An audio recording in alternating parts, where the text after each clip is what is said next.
Welkom bij de eerste uitzending van Venray in Bedrijf van het jaar 2020.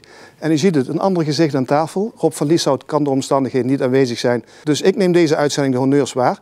We zitten ook niet in zaal 7, maar we zitten in zaal Asteria. Dus dat is ook anders. Maar wat niet anders is dat we een aantal heel bevlogen ondernemers aan tafel hebben.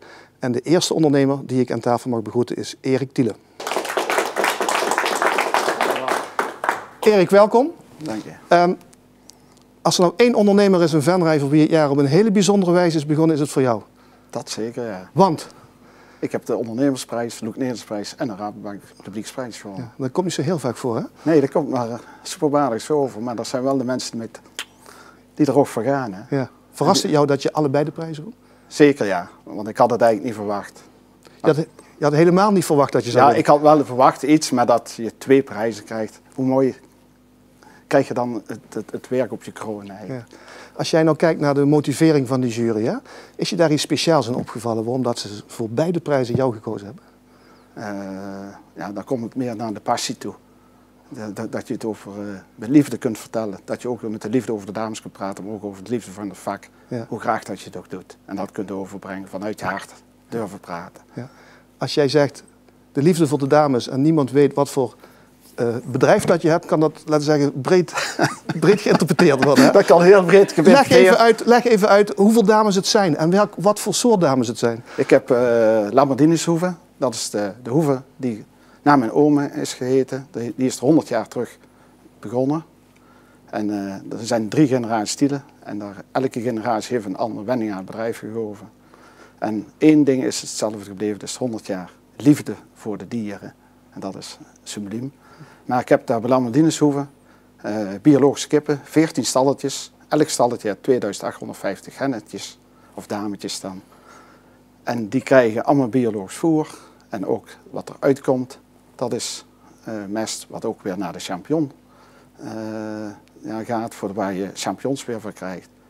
En ik heb eigenlijk voor 7 jaar terug weer gedroomd van, ik wou iets nieuws. En dan had ik zelf een missie opgeschreven van, economie is belangrijk, maar duurzaam zorg dragen voor mens, dier, milieu en omgeving. Dat was mijn passie, mijn dingen. En dan krijg je een hoeve waar de dames of de kippen een 4-ster hotel hebben, waar je voor die prinsesjes zo goed mogelijk probeert te doen. Maar dan heb je de milieu, dat is de eco-units. Daar zorg je voor dat de stikstofreductie komt. Maar ook dat je s'avonds de kippen, je loopt allemaal buiten. Jij weet ook als je buiten loopt, net als dit, je hebt het koud. En dan wil je naar binnen en dan wil je slapen. Jij wilt ook niet koud slapen. Met die eco-units kun je de stalletjes opwarmen. En dan gaan die dames ook lekker slapen op stokje. En daardoor heb je weer minder voer nodig. Doordat ze lekker warm zitten, dan krijg je minder voer nodig. En op dak ligt zonnepanelen, dus het is allemaal energie-neutraal. En dan heb je nog de omgeving. Ik heb, net als mijn oma had vroeger, de huisweide met hoogstaande bomen staan met fruit. En achter in de wei staan kastanjebomen. En in de wei hebben klavers gezaaid. En wat krijg je dan als de zomer begint of de lente? Dan komen de bloemetjes en dan komen de bijen en de vlindertjes. En dan mogen de kippen lekker tussen de vlindertjes en de bijen lopen. Ja. Ik heb zelden iemand zo romantisch horen praten over een bedrijf met kippen. Ja, maar dat is ook de passie. Dat moet je ook durven. Ja, dat zit gewoon in je hart. En dan kun je beter soms over de dames, dan begrijpen de mensen ook waar je het over hebt. Ja. Ik snap ook dat je dames zeggen, niet kippen.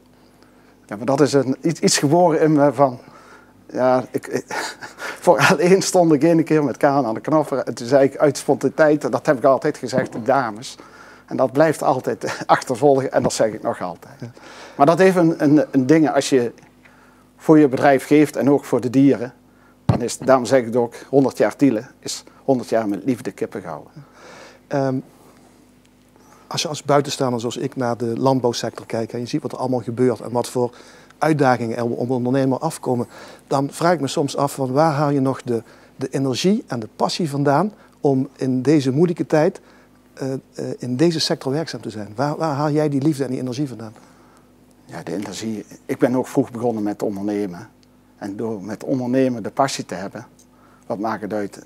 Ik heb zoveel dingen tegen mijn pad tegengekomen, maar als je oplossingen zoekt, dan wordt het ook steeds mooier. Ja. Je moet het ook als een uitdaging zien. Ja, want als je kijkt naar jullie historie, jij bent de 3e generatie, dan zie je ook dat in die eeuw dat jullie ook, laten we zeggen, de keerzijde van het leven, maar ook de keerzijde van het ondernemen hebben meegemaakt. Zit het in jullie DNA om dan toch weer iedere keer daar bovenop te komen en van een bedreiging een kans te maken? Ik denk want je had het zelf goed gelezen. En één ding is bij Thielens heel herdenkbaar, of kenbaar, is gewoon, ze zoeken overal de oplossingen voor. En als je dat een beetje voorop gaat, dan gaat niet met, ja, je moet dat vertalen van, met tegenzin wat doen, maar met liefde ga je iets oplossen. En dan kom je er altijd. Maar ook in jouw leven schijnt niet iedere dag de zon. Ook al lijkt het wel zo. Heb je nooit het idee gehad van, moet ik dat toch weer proberen, die stap? Want het is ondernemersrisico nemen.